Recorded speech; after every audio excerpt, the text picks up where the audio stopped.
Toujours dans le cadre de l'application de la loi anti-tabac qui a été votée donc en 2014. Donc c'est un texte vraiment qui vise à réglementer un peu la commercialisation donc, du tabac.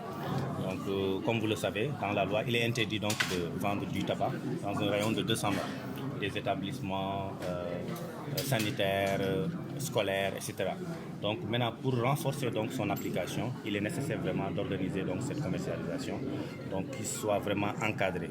Donc c'est ce que nous sommes venus en tout cas interpeller le gouvernement. Pourquoi ce retard? Parce que nous ne comprenons pas que ce texte puisse vraiment dormir dans les tiroirs donc, du secrétariat général du gouvernement. Cela fait maintenant 1 an.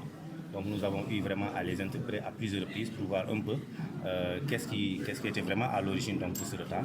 Donc nous nous sommes dit vraiment on ne peut plus attendre parce que quand même on a attendu 1 an et vraiment il est temps quand même donc, de parler à l'opinion nationale et internationale pour leur faire comprendre que vraiment ce décret-là est vraiment inévitable. Au niveau du Sénégal, il faut comprendre qu'en 2017, donc la société sénégalaise a eu quand même à dépenser pratiquement 122 milliards donc de recettes. Et dans les 122 milliards, les 71 milliards donc, ont été dépensés par les ménages.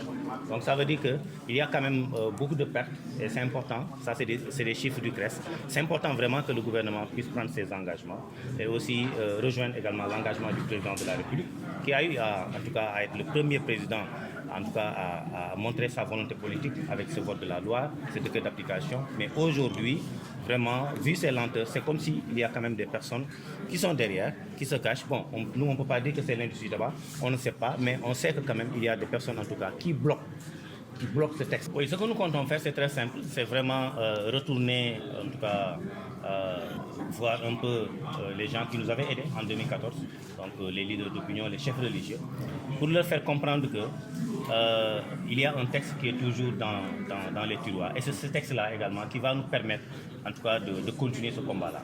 Bon, parce qu'ils nous avaient aidés à porter le plaidoyer au plus haut niveau, parce que peut-être à notre niveau, nous ne pouvons pas peut-être rencontrer le président de la République.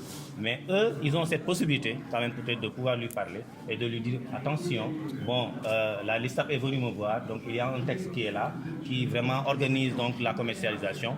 Peut-être ils peuvent aller à ce niveau-là, raison pour laquelle donc peut-être c'est peut-être les prochaines étapes. Donc après avoir interpellé le gouvernement, on va patienter pour voir les prochains conseils des ministres, est-ce qu'il y aura une suite ou pas. Mais pendant ce temps-là, nous allons quand même nous organiser pour en tout cas faire le tour et rencontrer en tout cas l'ensemble des leaders d'opinion pour nous aider à porter le plaidoyer pour que ce texte puisse passer. C'est vrai qu'au-delà de ce texte du décret d'application, même si c'était l'objet de la conférence de presse, il faut noter également qu'il y a un autre texte parce que vous vous rappelez, il y a quand même quelques mois, la fillette là, qui fumait la chicha, donc qui a fait un scandale. Donc à travers cela, on a eu quand même à prendre un arrêté conjoint. Et cet arrêté a été signé par les 2 ministres concernés, le ministre de la Santé et le ministre du Commerce. Donc ce texte est adopté, mais ce texte également dort au niveau du secrétariat général du gouvernement. Là également, nous voulons savoir pourquoi ce texte ne passe pas. Parce que si le texte ne passe pas, les gens vont continuer à fumer la chicha.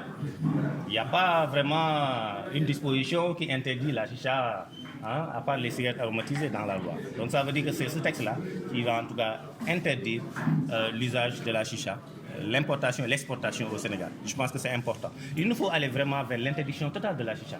Sinon, le problème ne sera jamais réglé.